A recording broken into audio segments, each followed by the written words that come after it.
Om Swastiastu, Assalamualaikum, salam sejahtera, Namo Buddhaya, Shalom. Salam jumpa lagi sahabat kicauannya, jumpa di channel saya tentang murai batu dan anis merah. Nah, di sini saya hanya berbagi sedikit pengalaman dari hasil ternak ataupun penangkaran yang saya tekuni selama 10 tahun. Kini sudah mencapai ke seri F4 dan F5. Seperti yang pernah saya sampaikan pada video-video saya sebelumnya tentang murai batu seri F, yaitu dari terah dasar yang saya tekuni adalah terah Borneo dan Medan. Nah, itu pun saya dapatkan sekitar 10 tahun yang lalu ketika murai batu sangat jarang kita jumpai. Nah, di sini saya akan berbagi tentang karakter dari beberapa jenis murai batu yang saya silangkan. Tentunya di sini adalah hasil silangan yang saya tekuni selama ini. Karena sesuai permintaan dari beberapa teman-teman yang ingin menanyakan dari seri F yang saya silangkan berkali-kali, dan kita bisa melihat seperti di video ini. Ini adalah silangan yang ke-3, yaitu F3, yang mempunyai darah Borneo, Medan, dan Nias. Nah, kita bisa melihat dari postur tubuhnya di sini dominan mengarah ke terah Borneo. Kemudian untuk bentuk kepalanya kita bisa melihat dari bola mata ataupun bentuk kepala paruh kelihatan seperti bahorok.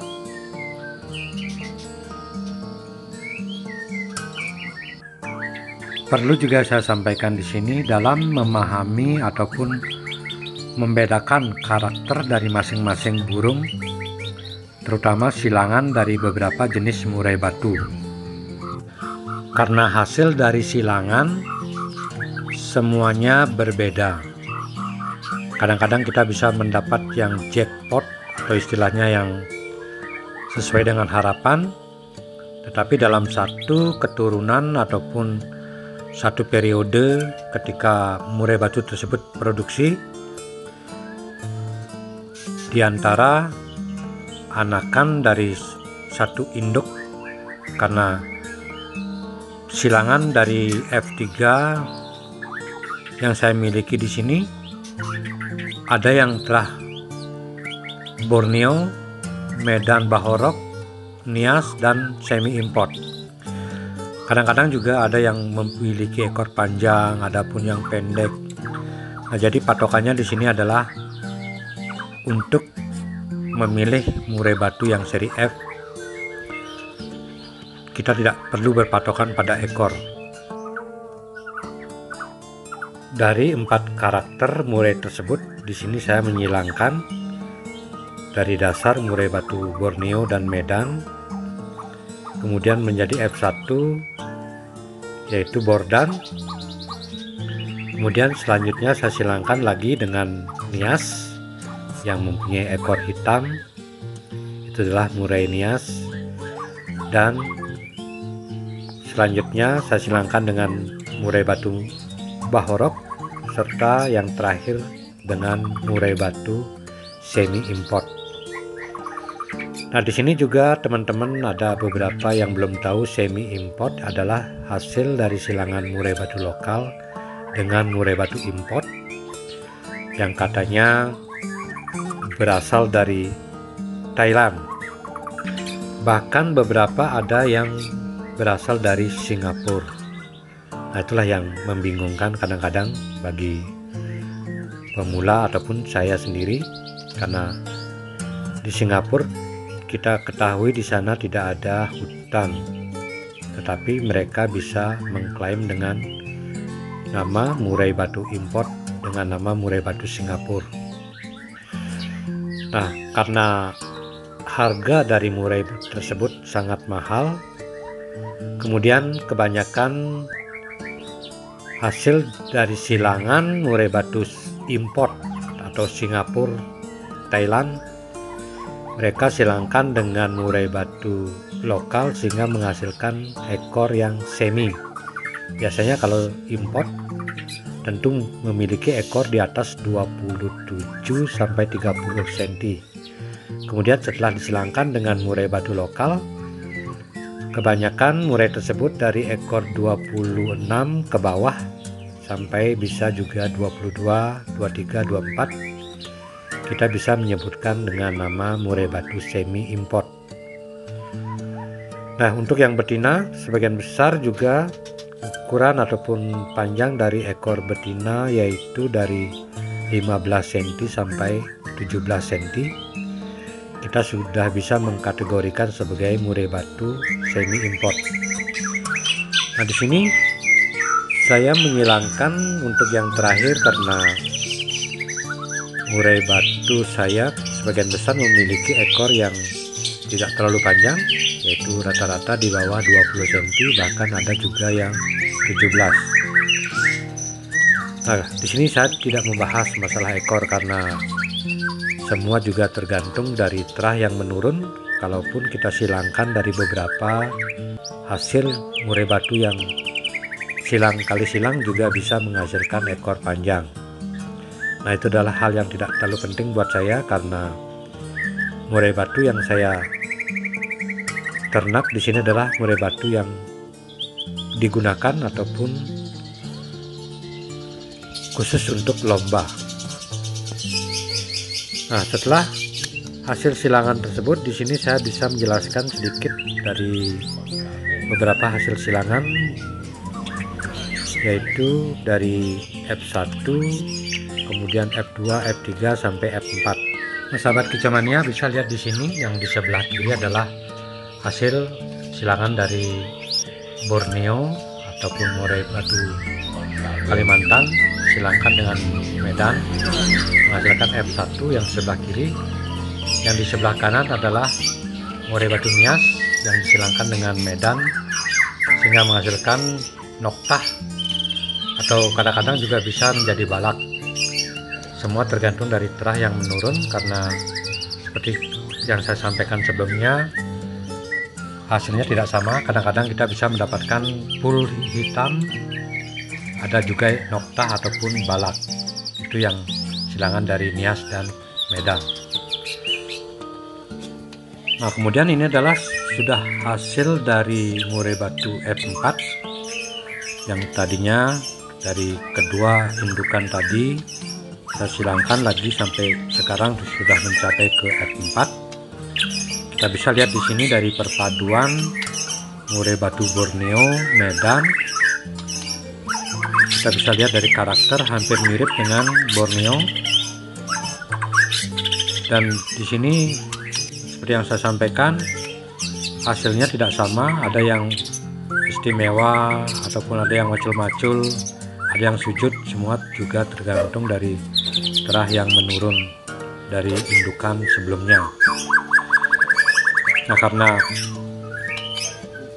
ada beberapa juga yang memiliki ekor panjang, karena dari betina saya silangkan lagi yang F3 dengan betina ekor semi, yaitu murai batu semi import, juga bisa menghasilkan murai batu yang punya karakter tempur seperti Borneo ataupun Nias, kemudian memiliki postur tubuh yang mirip dengan murai batu semi import.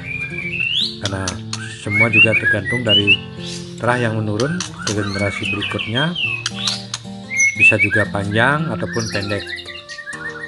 Nah, kemudian yang ini juga hasil dari silangan murai batu yang memiliki darah balak Sabang. Kita bisa lihat dari pola ekor yang belang, kadang-kadang putihnya 6 ataupun 4. Semua juga menurun dari terah indukan sebelumnya.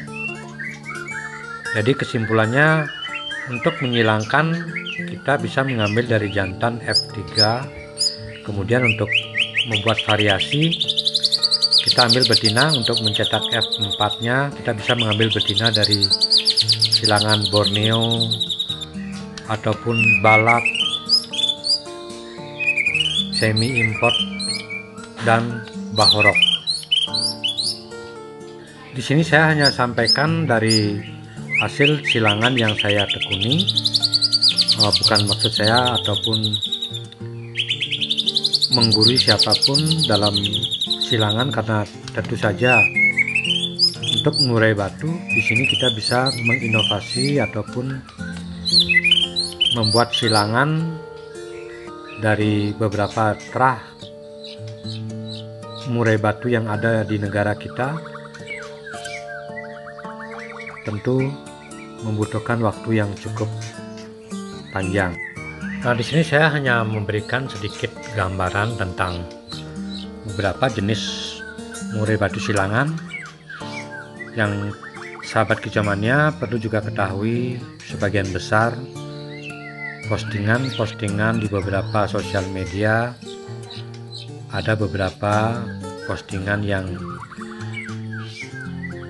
memposting murai batu Medan, tetapi kenyataannya adalah seri F.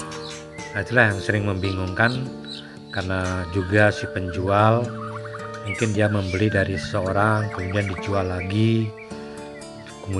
lagi, sehingga tidak tahu asal-usulnya, dan ketika ingin menjualnya dengan mengatakan itu adalah murai batu Medan.